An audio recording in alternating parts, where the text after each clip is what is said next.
দুই রকম আমি আছে, একটা পাকা আমি আর একটা কাঁচা। আমার বাড়ি, আমার ঘর, আমার ছেলে, এগুলো হলো কাঁচা আমি। আর পাকা আমি হচ্ছে আমি তার দাস, আমি তার সন্তান, আর আমি সেই নিত্যমুক্ত জ্ঞান স্বরূপ। যেমন কামারশালায় লোহা যতক্ষণ হাপড়ে থাকে ততক্ষণ লাল থাকে, হাপড় থেকে বার করলেই কালো হয়ে যায়। সেই রকম সাংসারিক মানুষ যতক্ষণ ধর্ম মন্দিরে বা ধার্মিক লোকের নিকট থাকে ততক্ষণ ধর্মভাবে পূর্ণ থাকে, বাইরে বেরোলেই সে ভাব চলে যায়।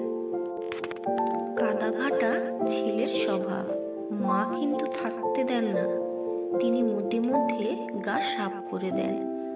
মানুষ যতই পাপ করুক না কেন, ভগবান তাহার উদ্ধারের পথ করে দেনই দেন। যতক্ষণ তোমার সঙ্গে বাসনা ততক্ষণই ভাবনা, আর এই ভাবনাই হলো তোমার দুঃখ, কষ্ট, মোহ, মায়ার কারণ।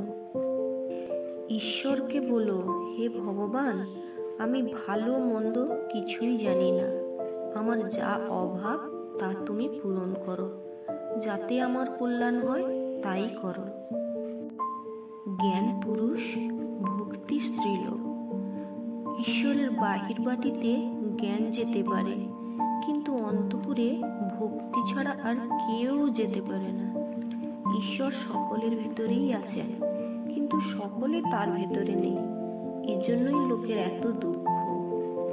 সাংসারিক ভোগ বাসনা কয়েক মুহূর্তের জন্য তোমায় আনন্দ এনে দিলেও কোনোদিন শান্তি ও সন্তুষ্টি এনে দিতে পারবে না। সত্যের জন্য সব কিছু ত্যাগ করা যায়, কিন্তু কোনো কিছুর জন্য সত্যকে ত্যাগ করা যায় না। সরল হলে ঈশ্বরকে সহজে পাওয়া যায়, সরল হলে উপদেশে শীঘ্র কাজ হয়। পাট করা জমি, কাঁকর কিছুই নাই, বীজ পড়লেই গাছ হয় আর শীঘ্র ফল হয়। তুমি জীবনে যে কাজই করো না কেন, নিজের মনকে সর্বদা ঈশ্বরের প্রতি সমর্পিত রেখো, তাহলে মনের মধ্যে শান্তি পাবে, সাহস পাবে। সত্য কথা বলার সময় খুব নম্র এবং একাগ্র হওয়া উচিত, কারণ সত্যের মাধ্যমে ভগবানকে অনুভব করা যেতে পারে। জীবনে শান্তি পেতে মনের ময়লাগুলো ধুয়ে ফেলতে হবে যে বাবা। মনে যতক্ষণ কাম, ক্রোধ, লোভের বাস, সেখানেই সর্বনাশ। তোমার মধ্যে যদি ঈশ্বরের প্রতি বিশ্বাস ও নিঃস্বার্থ প্রেম থাকে, তবে জানবে তুমি সার্থক জীবনের অধিকারী। মনের মধ্যে বিষয় বাসনা, নাম, যশ, খ্যাতি, সুখের চিন্তা নিয়ে ঈশ্বরের সব সাধনাই বৃথা। একবার বিশ্বাস হয়ে গেলেই হলো, বিশ্বাসের চেয়ে আর জিনিস নাই।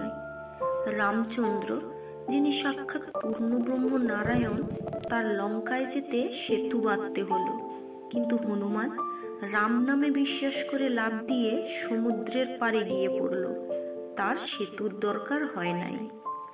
নিষ্ঠার পর ভক্তি, ভক্তি পাকিলে ভাব হয়, ভাব ঘনীভূত হলে মহাভাব, আর সর্বশেষে প্রেম।